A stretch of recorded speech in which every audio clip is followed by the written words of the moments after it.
It was a quiet, foggy morning in the small town of Rosewood. The kind of morning where the air felt heavy and the scent of roses from the town's famous gardens lingered everywhere. Detective Arthur Lane, a tall man with sharp eyes and a worn-out trench coat, stood at the gates of the grand Rosewood Manor. The call had come in just an hour ago. A murder had been committed, and the victim was none other than Lady Eleanor Blackwood, the owner of the manor and the most influential person in town. The manor was a sprawling estate surrounded by acres of rose gardens.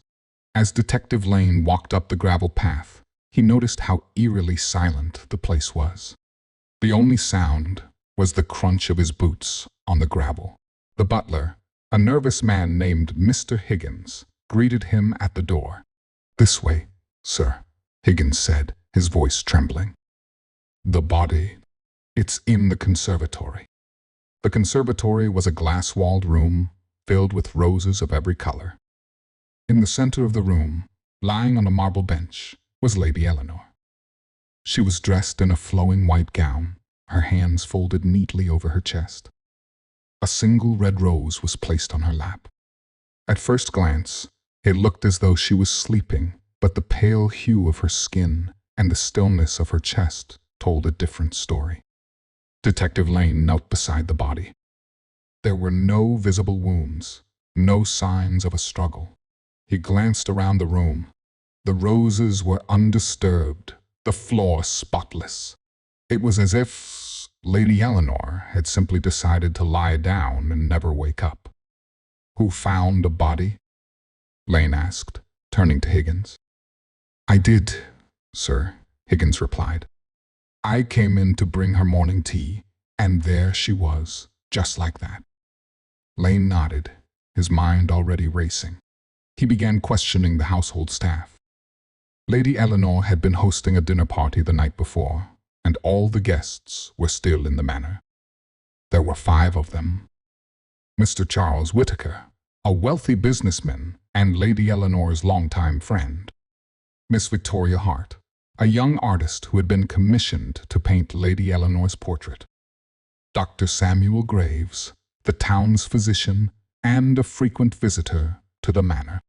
Mrs. Beatrice Crowe, Lady Eleanor's cousin and heir to her fortune. Mr. Henry Blackwood, Lady Eleanor's estranged nephew, who had arrived unexpectedly the night before. Each of them had a motive.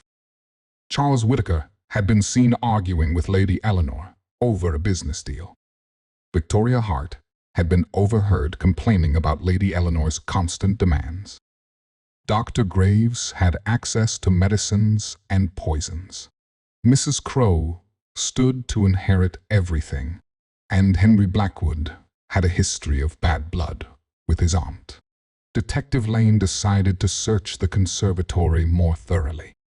As he examined the marble bench, he noticed something glinting beneath it. He reached down and pulled out a small empty vial. The label was faded, but he could just make out the words, "Nightshade Extract."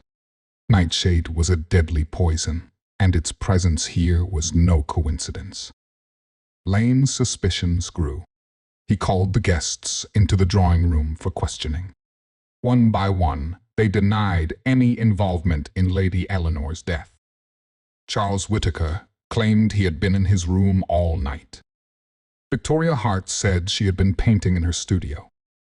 Dr. Graves insisted he had no reason to harm Lady Eleanor. Mrs. Crowe was visibly upset, clutching a handkerchief to her face.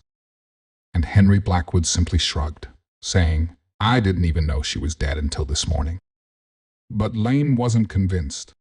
He noticed something odd about Mrs. Crowe's handkerchief. It had a faint red stain, almost like rose petals. When he asked her about it, she stammered, "Oh, it's nothing. Just a bit of lipstick." Lane excused himself and went to the conservatory again. This time, he examined the roses more closely. Among the red roses, he found one with a broken stem. The petals were slightly crushed, as if someone had handled it roughly. He picked it up and noticed a tiny prick on one of the thorns. Suddenly, It all made sense. Lane returned to the drawing room and addressed the group. Lady Eleanor was poisoned, he said. The killer used nightshade, which was hidden in a vial and administered through a rose.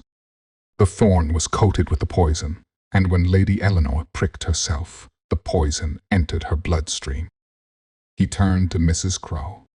You were the one who gave her the rose, weren't you?